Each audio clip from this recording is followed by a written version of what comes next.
जो है हमारा आफ्टर एनालिटिक सब्स्टिट्यूशन की बात करेंगे तो ozonolysis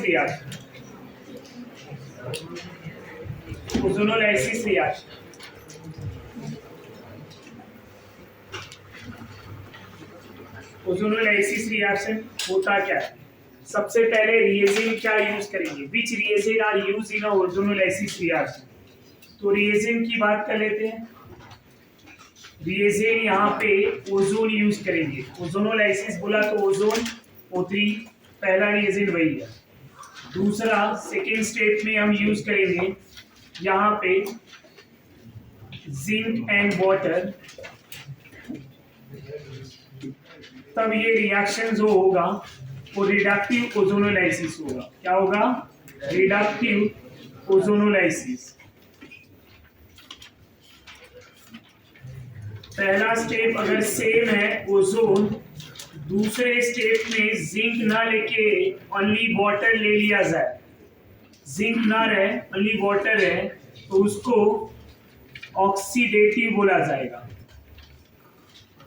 oxidative ozonolysis. Oxidative ozonolysis. तो ओजोनोलाइसिस रिएक्शन दो टाइप के होते हैं, दोनों में रिएजेंट अलग अलग है और डिफरेंट कौन है? Only zinc metal. जभी रिडक्टिव की बात करेंगे तो जिंक लिया जाएगा, ऑक्सीडेटिव की बात करेंगे तो जिंक नहीं लिया जाएगा। समझ में आ रहा है? तो इन दी absence of zinc oxidative, presence of zinc reductive, where zinc act as a reducing agent। अब आगे क्वेश्चन ये होगा कि जिंक किसको रिड्यूस करेगा? Zinc act as a reducing agent. Zinc reducing agent तो है बट किसको रिड्यूस कर रहा है? समझ में आ रहा है? तो यहाँ पे सबसे पहले रिएक्शंस की बात करेंगे। दो टाइप के रिएक्शन है, मैं सिंपल वे में इन दोनों को एक ही रिएक्शन में बता दूंगा। दोनों जो है ऑक्सीडेटिव एंड रिडक्टिव, दोनों जो है एक ही में हम समझ लेंगे। तो इनका जनरल जो रिएक्शन है, सबसे पहले कोई अल्कीन ले लो, RCH डबल बॉन्ड CHR। ये कोई अल्कीन है। इस अल्कीन में जब ओजोन को O3 के साथ रिएक्ट कराएंगे, where ozone is a triatomic oxygen molecule, right. जब इनके साथ रिएक्ट कराएंगे तो होगा क्या? पहले इनका डबल बॉन्ड में से एक बॉन्ड तोड़ेंगे। जब एक बॉन्ड टूटेगा तो एक एक ऑक्सीजन कार्बन पे आ जाएंगे, राइट। फिर से एक बॉन्ड तोड़ेंगे तो बचा एक ऑक्सीजन जो दोनों में ऐड हो जाएंगे, कुछ इस तरह से।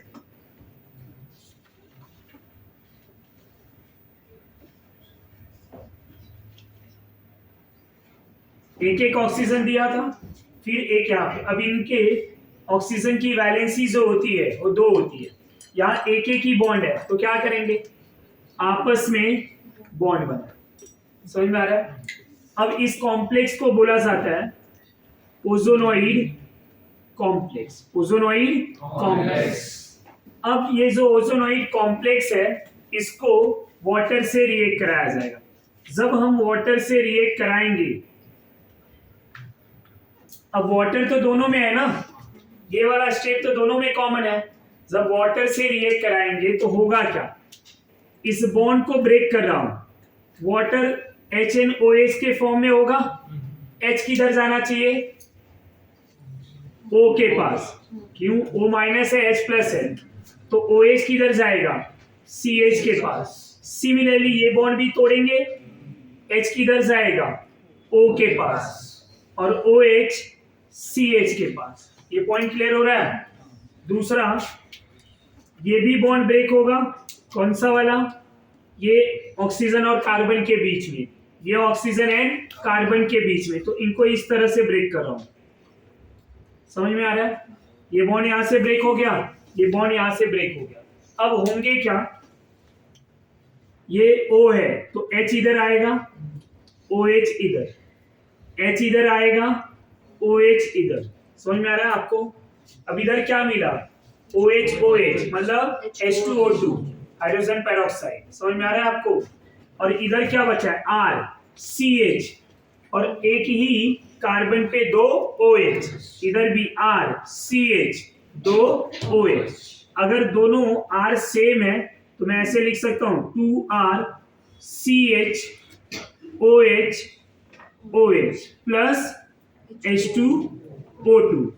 एंड H2O2 हाइड्रोजन पेरोक्साइड है जो ऑक्सीडाइजिंग एजेंट होता है। क्या होता है? Oxidising agent. समझ में आ रहा है आपको? अब एक ही कार्बन पे अगर दो OH ग्रुप आएगा, एक ही कार्बन पे अगर दो OH ग्रुप आएगा तो लेस स्टेबल होता है। क्या होता है? Less stable. अब अगर ये लेस स्टेबल है तो bye loss of water molecule ये यहां से OH और यहां से H2O निकल जाएगा। So by loss of water molecule, अब एक बॉन्ड कार्बन का टूटा है, एक यहां से ऑक्सीजन का टूटा है, तो दोनों कार्बन एंड ऑक्सीजन आपस में क्या कर लेंगे? Double bond. तो यहाँ पे क्या होगा? R C double bond OH। कितने मोल मिले? 2 मोल।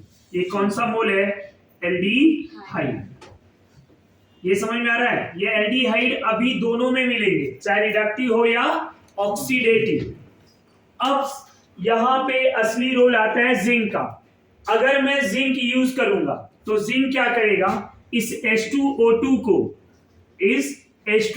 को रिड्यूस कर देगा, क्योंकि H2O2 act as a oxidising agent. तो जिंक उसका एक ऑक्सीजन लेके ZNO बना लेगा और यहां क्या बचा? वाटर। समझा? अगर जिंक नहीं लिया तब क्या होगा? ये H2O2 रिएक्शन में मिलेगा और H2O2 का रोल क्या है? Oxidising agent. और H2O2 ऑक्सीडाइजिंग एजेंट है तो होगा क्या? जरा ध्यान देना। यहां पे एक छोटा सा समरी बता रहा हूं। अगर कोई 1 डिग्री अल्कोहल है, उसको मैं ऑक्सीडाइज कर दूं तो एल्डिहाइड में जाता है। किस में जाता है? और एल्डिहाइड को अगर ऑक्सीडाइज कर दूं तो किस में जाएगा? एसिड में जाएगा। कौन सा एसिड? Carboxylic acid. इसका रिवर्स अगर मैं रिडक्शन करा दूं तो एसिड एल्डिहाइड में और एल्डिहाइड अल्कोहल।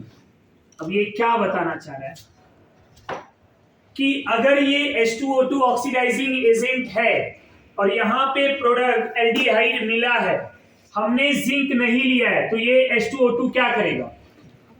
इस एल्डिहाइड को ऑक्सीडाइज करेगा। किसमें? नहीं समझा? What is the role of H2O2 and what is the role of zinc? ये समझ में आ रहा है? जब जिंक होगा तो H2O2 कन्वर्ट हो जाएगा ZNO और वाटर में, बट जिंक नहीं होगा तो H2O2 act as oxidising agent. And oxidising agent क्या कर रहा है यहाँ पे? एल्डिहाइड से एसिड। तो अगर जो मुझे प्रोडक्ट एल्डिहाइड मिला है, क्या यहाँ पे रुकेगा? नहीं। तो किस में जाएगा? एसिड। समझ में आया? तो ऑक्सीडेटिव और रिडक्टिव का मीनिंग समझ में आ गया? अब जिंक रहेगा तो एल्डिहाइड ही प्रोडक्ट मिलेगा, जिंक नहीं रहेगा तो एसिड मिल जाएगा। क्योंकि जिंक नहीं रहेगा तो H2O2 क्या रहेगा? Act as oxidising agent. और ऑक्सीडाइजिंग एजेंट में ये एल्डिहाइड ऑक्सीडाइज होके किस में जा रहा है? एसिड में। Getting my point? ये समझ में आ रहा है? यहां तक कोई कंफ्यूजन है? तो अब हमें इतना समझना है कि जिंक अगर है तो जो प्रोडक्ट मिला वही लिखेंगे, जिंक नहीं है ओनली वाटर है तो क्या करेंगे? अगर प्रोडक्ट में एल्डिहाइड मिला तो उसको ऑक्सीडाइज करके एसिड में कन्वर्ट करेंगे। समझ में आया? उसको क्या करेंगे? ऑक्सीडाइज करके एसिड में कन्वर्ट करेंगे। क्योंकि जिंक अगर होगा तो H2O2 जो है ऑक्सीडाइजिंग बिहेव ही नहीं करेगा। क्यों बिहेव नहीं करेगा? क्योंकि converted into water and ZNO। ये एक्चुअल रिएक्शन था। क्या था? Actual reaction. अब आते हैं एनसीईआरटी के अकॉर्डिंग। एनसीईआरटी में कैसा दिया हुआ उसका शॉर्टकट बता देता हूं। यही रिएक्शन को ले रहा हूं मैं, RCH double bond CHR O3 ले लें। ओजोन पहले ओजोनॉइड ही बनाएगा, RCH OCHR इस तरह से बना स्टूडेंट। अब क्या करना है अपने को? Water and zinc.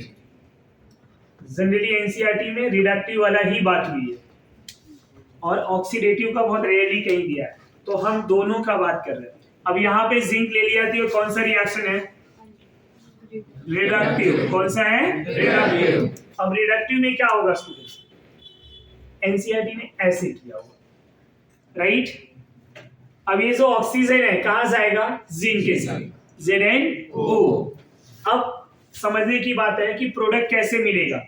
यहां एक कार्बन का बॉन्ड टूटा, यहां एक ऑक्सीजन का बॉन्ड टूटा, दोनों आपस में डबल बॉन्ड। यहां से भी सेम, कार्बन का एक बॉन्ड टूटा, ऑक्सीजन का बॉन्ड टूटा, दोनों आपस में डबल बॉन्ड। प्रोडक्ट क्या मिला? 2 मोल अगर हमारा सेम है R तो इस तरह से मिल जाएगा, ये ऑक्सीजन जिंक के साथ ZnO।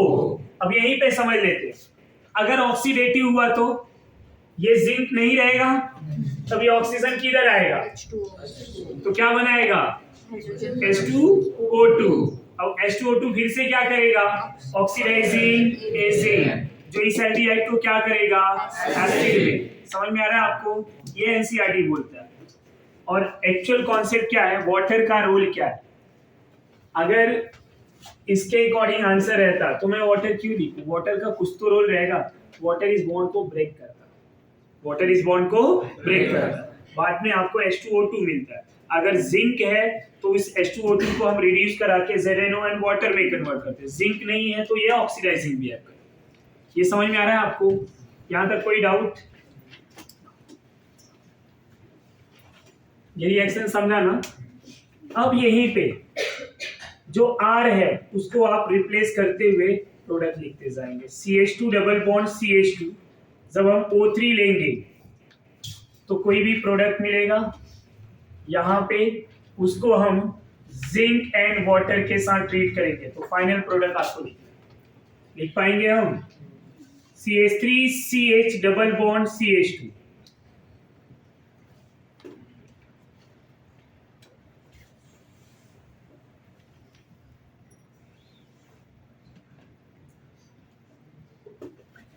ये आंसर आ जाएगा।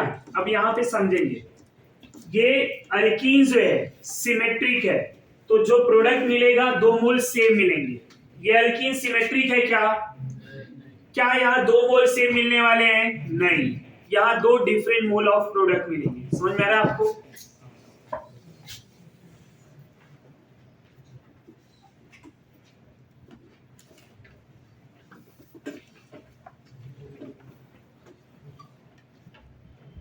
ये आंसर आ जाएगा। कोई डाउट?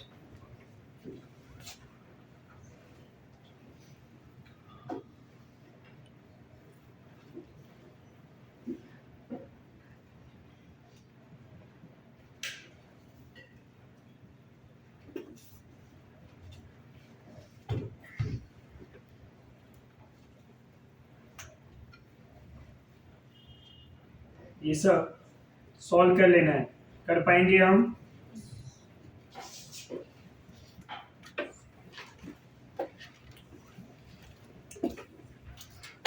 अगर साइक्लोअल्कीन ले लूं मैं, साइक्लोअल्कीन, तो इसको ओजोन के साथ रिएक्ट करा दे, प्रोडक्ट क्या मिलेगा? समझ में आ रहा है? सब्स्टिट्यूटेड साइक्लोअल्कीन ले लें तब प्रोडक्ट क्या मिलेगा? टेक्निक सबके लिए सेम है, टेक्निक में कोई डिफरेंट नहीं है, रिएक्शन जो बताया है सब कुछ सेम रहने वाला है। चलिए यहाँ पे R का प्लेस चेंज हो रहा है। R यहाँ पे क्या है? हाइड्रोजन है। दूसरे वाले में एक साइड R CH3 है, दूसरे साइड R हाइड्रोजन है। समझ में आ रहा है? आप यहाँ पे सब्स्टिट्यूट करेंगे वैल्यू को और डायरेक्टली प्रोडक्ट लिखने वाले। समझ में आ रहा है? अब ये जो प्रोडक्ट बनाया हुआ है, समझ में आया? इस प्रोडक्ट को हम ऐसे भी कर सकते हैं, किस तरह से, ध्यान देना जरा। इस प्रोडक्ट को शॉर्टकट में 1 स्टेप में कैसे सॉल्व करेंगे?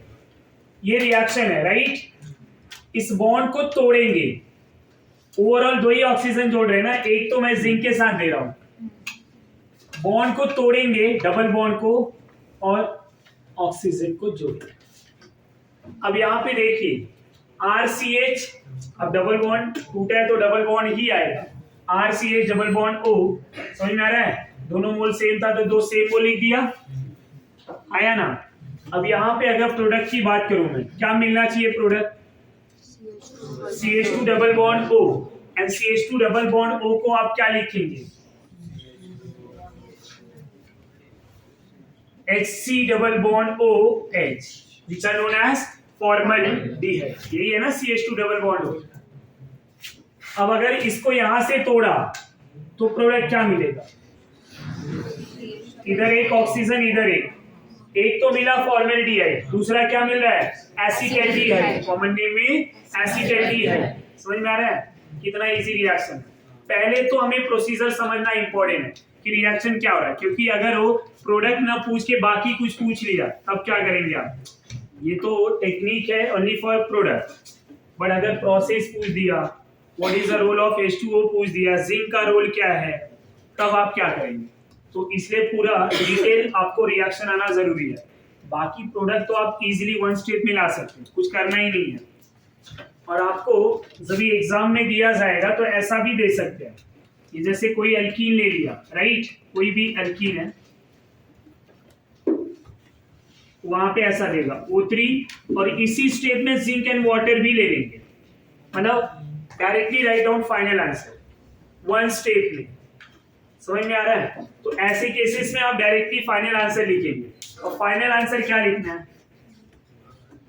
डबल बॉन्ड कहीं पे भी दिखे ओजोनोलाइसिस में क्या करेंगे? हम ब्रेक करेंगे. ब्रेक करके आप वहां पे डबल बॉन्ड O लिखते हैं. अब इसके आंसर मिल जाएगा. यहां पे भी सेम. जब कोई ब्रांच एल्कीन होगा तो कौन सा प्रोडक्ट मिलेगा? कीटोन. और अगर ब्रांच नहीं है तो एल्डिहाइड. यहाँ दोनों साइड ब्रांच है तो दोनों मोल क्या मिलेंगे? कीटोन. यहाँ ब्रांच है क्या? नहीं. कौन सा मॉलिक्यूल मिलेगा? एल्डिहाइड. समझ में आ रहा है? क्या यहाँ पे दो डिफरेंट प्रोडक्ट मिलेंगे? नहीं. ये मॉलिक्यूल दो हाफ पार्ट में जा रहा है क्या? नहीं जा रहा है. समझ में आ रहा है? तो अब यहाँ पे क्या मेजर प्रोडक्ट मिल सकता है? ये बॉन्ड टूटा, दोनों में ऑक्सीजन, कितने कार्बन है टोटल? 6. अब एल्डिहाइड बन रहे हैं 6 कार्बन के. या तो आप डायरेक्टली CHO लिख सकते हैं, या तो एल्डिहाइड को ओपन करके C double bond OH C double bond OH लिख सकते हैं. समझ में आ रहा है? तो यहाँ प्रोडक्ट का नेम क्या है? हेक्सेन डायअल. हेक्सेन डायअल. इधर क्या मिलेगा प्रोडक्ट जरा बताओ. आईयूपीएसी नेम बता दो मुझे. जब फाइनल प्रोडक्ट का आईयूपीएसी इसका है.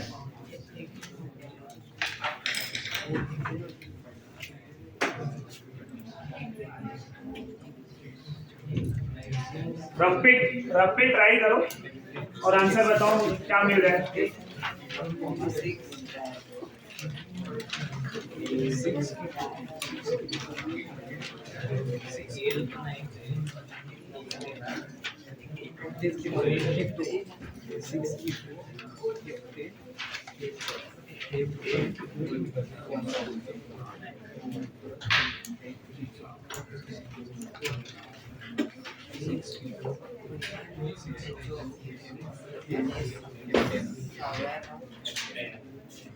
अरे अब तक तो 10 ओजोनोलाइसिस के क्वेश्चन सॉल्व हो जाने.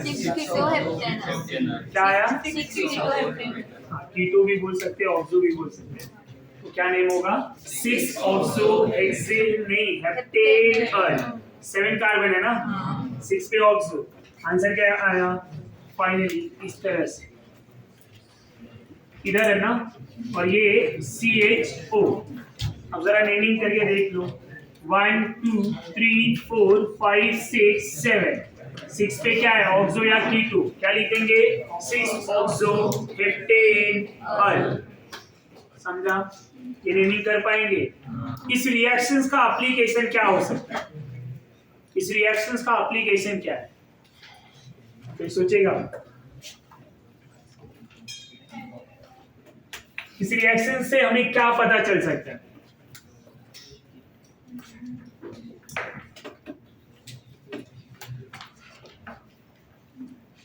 Ozonolysis reaction are used to structural identification identification of alkene, structural identification of alkene. Ozonolysis reaction are used to structural identification of alkene. alkene का structural identification कौन बताता है? Ozonolysis. कौन बताता है? Ozonolysis. By using this reaction, you can identify the structure of alkene. How? तो question एक solve कर लेते हैं। हमने कोई C4H8 अल्कीन लिया है, समझ में आया? इस अल्कीन को O3 zinc and water, finally पूरा प्रोसेस से हमें प्रोडक्ट मिला है acetone and formaldehyde. Acetone and formaldehyde. So identify the structure of alkyne. इसका स्ट्रक्चर क्या हो? क्वेश्चन क्या है कि C4H8 है, उसका ओजोनोलाइसिस कराया, ये प्रोडक्ट मिल गया। प्रोडक्ट आपके सामने नेम दिया है और क्या करना है हमें? इस अल्कीन के स्ट्रक्चर बनाने। तो प्रोडक्ट का नेम दिया है ना, सबसे पहले क्या करेंगे? Draw the structure. CH3C CH3 double bond O, ये क्या है? एसीटोन। फॉर्मेल्डिहाइड का स्ट्रक्चर पता है आपको? O double bond CH2, right? अब ओजोनोलाइसिस रिएक्शन में क्या हो रहा था? जरा अब रिएक्शंस को एक बार ध्यान में रखिए। डबल बॉन्ड जहां रहता था उसको बीच में तोड़ते थे और आजू बाजू ऑक्सीजन को जोड़ते थे। यहाँ पे दो प्रोडक्ट मिला हुआ है, अब वही क्या करें? दोनों ऑक्सीजन को रिमूव कर दे। तो सबसे पहला technique, draw the structure of alkyne. दूसरा टेक्निक, दोनों ऑक्सीजन आमने सामने। नहीं समझा? दूसरा टेक्निक ये है कि ये दोनों ऑक्सीजन कहां पे होने चाहिए? आमने सामने। और आमने सामने लिखने के बाद रिमूव द ऑक्सीजन मॉलिक्यूल। जब O2 रिमूव करेंगे तो फाइनल स्ट्रक्चर क्या मिल रहा है? आइसोब्यूटीन। समझ में आ रहा है? तो अब कैसे स्ट्रक्चरल आइडेंटिफिकेशन हो रहा है, ये माइंड में क्लिक हो रहा है आपको कि how to identify the structure of alkene by using ozonolysis reaction. तो फर्स्ट वहां पे प्रोडक्ट का नेम दिया रहेगा, draw the structure of product. Second क्या करना है हमें? दोनों स्ट्रक्चर के ऑक्सीजन को आमने सामने लिखना है। एंड थर्ड पार्ट में O2 को रिमूव करके वहां पे डबल बॉन्ड लिख देना है। आपको करेक्ट स्ट्रक्चर मिल जाएगा। समझ में आ रहा है? एक MCQ ऐसा बनेगा कि which reaction are used for structural identification. पहला ब्रोमीन वाटर, दूसरा बेयर्स रिएजेंट, तीसरा ओजोनोलाइसिस। समझ में आ रहा है आपको? चौथा ऐसे ग्रिग्नार्ड रिएजेंट या फिर ऑल ऑफ दीज दे देगा। तो which one is the correct? अब ब्रोमीन वाटर किसके लिए यूज किया था? Test for unsaturation. Double bond है, ट्रिपल बॉन्ड है, उनके लिए होता है। KMnO4 भी सेम है। वो स्ट्रक्चर्स को बताता है क्या? नहीं। स्ट्रक्चरल आइडेंटिफिकेशन के लिए कौन सा रिएक्शन है अल्कीन का? ओजोनोलाइसिस। ये पॉइंट क्लियर हो रहा है या नहीं? तो structural identification for alkene, ozonolysis reaction. Which reaction? Ozonolysis. कैसे? First draw the product structure, then write both the oxygen opposite side. दोनों का ऑक्सीजन अपोजिट में आ जाएगा तो क्या करेंगे? Remove oxygen and draw the structure of alkyne. समझ में आया? अब ऐसे एक आध क्वेश्चन और ले लूं, इसका आंसर आ जाएगा ना? ना। नेक्स्ट वन,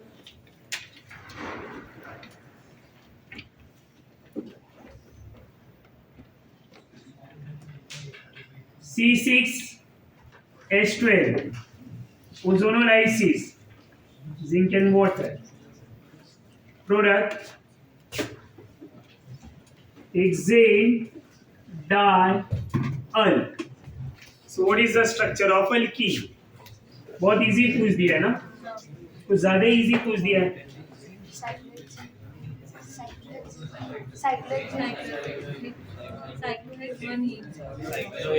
आपको रीजन बताने की जरूरत नहीं। साइक्लोहेक्सीन। उसका रीजन ये है, अभी यहाँ ये प्रोडक्ट बता दिया था, ये गलती किया था, ये नहीं बताया होता तो थोड़ा दिमाग लगाना पड़ता। कुछ अलग देते हैं जो ना बताया।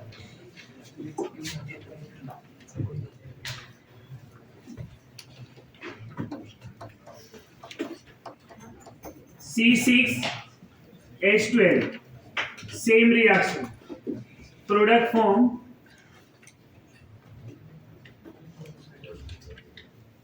butane plus acetaldehyde.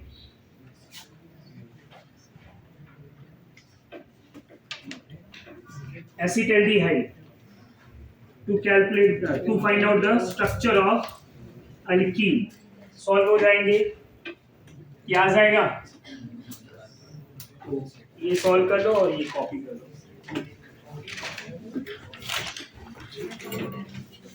बात करेंगे आफ्टर ओजोनोलाइसिस, यहाँ पे ऑक्सीडेशन रिएक्शन।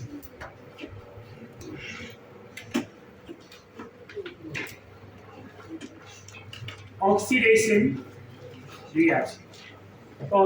रिएक्शन क्या होता है उसकी बात करें। सबसे पहले by using silver metal, by using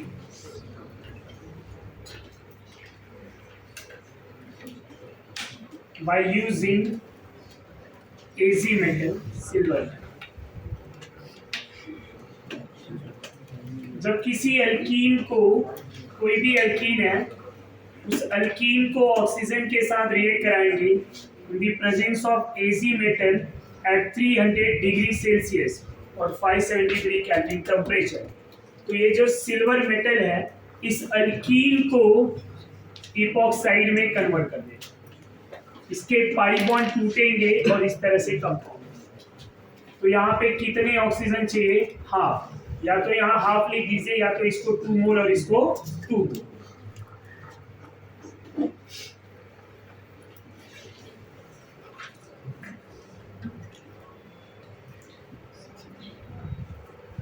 under same conditions product क्या मिल जाएगा यहाँ पे?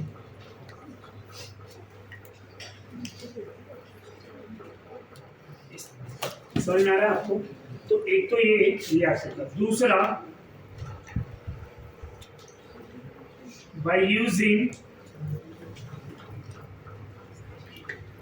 KMnO4 and K2Cr2O7, KMnO4 and K2Cr2O7। जब हम यहाँ पे KMnO4 को एसिडिक मीडियम में लेंगे तो it act as a strong oxidising acid, और K2Cr2O7 को एसिडिक मीडियम में लेंगे तो act as a strong oxidising agent. ये स्ट्रॉन्ग ऑक्सीडाइजिंग एजेंट करता क्या है? ये अल्कीन को एसिड और कीटोन में कन्वर्ट करता है। कैसे? सबसे पहले हम स्ट्रेट चेन अल्कीन लेंगे विदाउट एनी ब्रांच। इसको सभी ऑक्सीडाइज कराएंगे बाय यूजिंग KMnO4, पोटेशियम पर मैग्नेट इन एसिडिक मीडियम। एसिडिक मीडियम में ये स्ट्रॉन्ग ऑक्सीडाइजिंग एजेंट होता है। तो सबसे पहले जब ये ऑक्सीडाइज होगा, एक एक ऑक्सीजन लेके यहाँ पे क्या मिलेंगे? एल्डिहाइड। क्या मिलेंगे? अब ये दोनों मोल अगर सेम है तो 2 मोल, बट ये प्रोसेस कौन सा है? ऑक्सीडेशन का। और ऑक्सीडेशन में एल्डिहाइड में जब प्रोडक्ट मिलेगा तो एल्डिहाइड फर्दर ऑक्सीडाइज होता है। जैसे ओजोनोलाइसिस में एल्डिहाइड प्रोडक्ट मिला था तो ऑक्सीडाइज होके किस में गया था? एसिड में। वैसे ही यहाँ पे ये एल्डिहाइड फर्दर ऑक्सीडाइज हो जाएगा और फर्दर ऑक्सीडाइज होके किस में कन्वर्ट होगा? एसिड में। कौन सा acid? Carboxylic acid. Carboxylic acid. समझ में आ रहा है आपको? तो प्रोडक्ट फॉर्म कार्बोक्सिलिक एसिड। अगर हम यहीं पे कोई ब्रांच एल्कीन ले लें, एक साइड ब्रांच ले रहा हूं और एक स्टेज, इसको ऑक्सीडाइज कर दें by using same KMnO4 in acidic medium और K2Cr2O7 इन एसिडिक मीडियम। तो यहाँ पे क्या होगा? ये कीटोन बनेगा और ये बनेगा एल्डिहाइड, और एल्डिहाइड में रिएक्शन रुकेगा क्या? नहीं, फर्दर किस में जाएगा? एसिड में। तो एक प्रोडक्ट हमारा यहाँ पे कीटोन मिलेगा और दूसरा प्रोडक्ट क्या मिलेगा? Carboxylic acid. क्या मिलेगा? Carboxylic acid.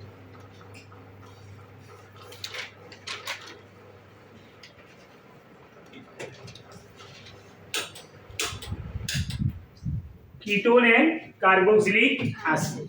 यहां तक समझा आपको? अब यही दो टाइप जो दिया हुआ है इसके एग्जांपल ले लेंगे। CH3 CH double bond CH CH3। जब इसको ऑक्सीडाइज कराएंगे bye using KMnO4 in acidic medium, क्या होगा? दो के दोनों मोल क्या मिलेंगे? एसिड। सिमेट्रिक है, समझ में आ रहा है? दूसरा example CH3CH double bond CH2, यहां पे ऑक्सीडाइज करेंगे by using KMnO4 in acidic medium. जब KMnO4 in acidic medium oxidise करेंगे प्रोडक्ट क्या मिलेगा? Acetic acid and formic acid. एक में 2 कार्बन और एक में 1 कार्बन। और यहाँ पे कोई ब्रांच है क्या? नहीं। देखिए जरा, यहां से ब्रेक करेंगे 2 और 1, कोई ब्रांच नहीं है कार्बन का, तो प्रोडक्ट क्या मिलेगा? एसिटिक एसिड और फॉर्मिक एसिड। बढ़वाना प्रोडक्ट में फॉर्मिक नहीं दिया है, तो प्रोडक्ट में दिया क्या रहेगा? CO2 and water. क्या दिया रहेगा? CO2 and water. ऐसा क्यों? तो समझने का ट्राई करेंगे। ये एल्डिहाइड एसिड में गया था, क्यों?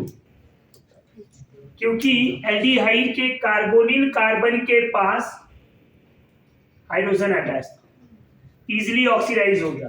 कीटोन को हमने ऑक्सीडाइज नहीं कराया। कराया क्या यहाँ पे? यहाँ उसका ऑक्सीडाइजिंग प्रोडक्ट लिखा है? नहीं, बट एल्डिहाइड को एसिड में लिखा हुआ। अब ये जो एसिड मिला है इसके एक साइड H दिख रहा है, ये फर्दर ऑक्सीडाइज होगा। ये क्या होगा? फर्दर ऑक्सीडाइज होगा। और जब ये फर्दर ऑक्सीडाइज होगा तो फर्दर ऑक्सीडाइज होके जब होगा तो यहाँ OH मिल जाएगा, और एक ही कार्बन पे 2 OH क्या हो जाएंगे? वाटर निकला, क्या बचा? CO2। तो ये molecule converted into CO2 and water. अब अगर प्रोसेस ऑक्सीडेशन का है, किसका? ऑक्सीडेशन का, और उसमें आपको प्रोडक्ट अगर फॉर्मिक एसिड मिल रहा है, क्या मिल रहा है? फॉर्मिक एसिड, तो क्या आप फॉर्मिक एसिड लिखेंगे? नहीं, उसको फर्दर ऑक्सीडाइज करा के किसमें कन्वर्ट करेंगे? CO2 and water. ये समझा? तो formic acid is only acid which further oxidize to form CO2 and water। नहीं समझा? ये समझ में आ रहा है? तो वही नोट लिख लेंगे।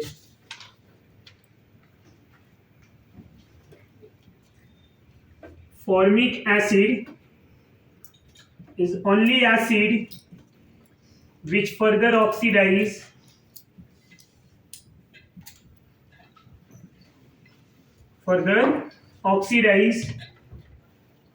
to form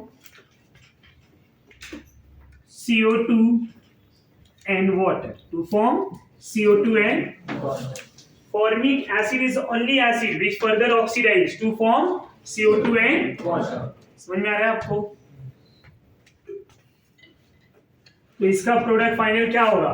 acetic acid and CO2 and water. ये समझ में आया? जैसे ही ऑक्सीडेशन प्रोसेस होगा, उस ऑक्सीडेशन प्रोसेस में अगर हमें CO2 एंड ये फॉर्मिक एसिड मिला, तो formic acid converted into CO2 and water. Acid में यही एसिड है जो फर्दर ऑक्सीडाइज हो रहा है। उसका रीजन है उसके पास हाइड्रोजन अटैच है कार्बोनिल कार्बन पे। हाइड्रोजन अटैच है कार्बोनिल कार्बन पे। ये समझ में आ रहा है? और कीटोन क्यों ऑक्सीडाइज नहीं होता फर्दर? क्योंकि उसके पास कोई ऑक्सीडाइजिंग हाइड्रोजन नहीं है जो ऑक्सीडाइज हो पाए। अब यहीं पे दूसरे एग्जांपल की बात करेंगे।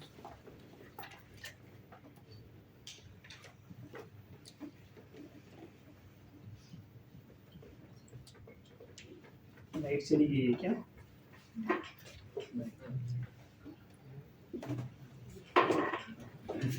अब इसका प्रोडक्ट क्या मिलेगा? इसका प्रोडक्ट क्या मिलेगा? Ketone and an acetic acid, right?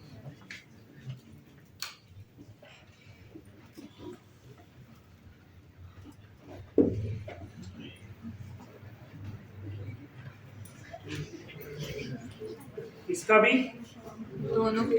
दोनों मोल एसीटोन के।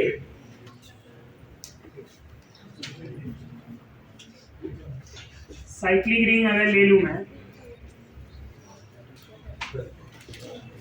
इसको ऑक्सीडाइज कर दूं। अच्छा, हमने बार बार KMnO4 ही लिया है, K2Cr2 भी 7 यूज कर सकते हैं आप, दोनों में से कोई भी, ऐसा नहीं कि ओनली KMnO4, K2Cr2O7 भी ले सकते हैं। इस बार चलो K2Cr2O7 ही ले। इन एसिडिक मीडियम, दोनों के नेम पता है, potassium permanganate and potassium dichromate. K2Cr2O7 क्या होता है, पोटेशियम डाइक्रोमेट। KMnO4 क्या होता है, पोटेशियम परमैंगनेट। तो इनको सब ऑक्सीडाइज कराएंगे। अब इस पे कोई ब्रांच दिख रहा है क्या, ये ऐसे ऑक्सीडाइज होगा, ऑक्सीडाइज होके क्या बनाएगा, एसिड बनाएगा। कितने कार्बन के, 6 कार्बन के। डाइकार्बोनिक एसिड में कॉमन नेम क्या होगा, पढ़ाया है। What is the common name of this compound,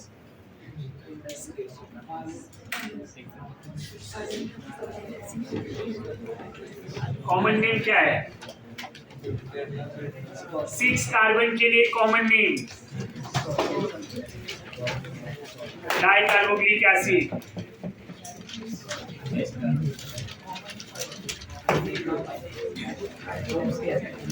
adipic acid. The name of dicarboxylic acid is adipic acid. समझ में आ रहा है, बातें नहीं ना, ये समझा ना। इस रिएक्शंस के बाद आपका यूजेस पार्ट बचता है। यूजेस ऑफ अल्कीन और यूजेस आपको रिफर फ्रॉम एनसीईआरटी।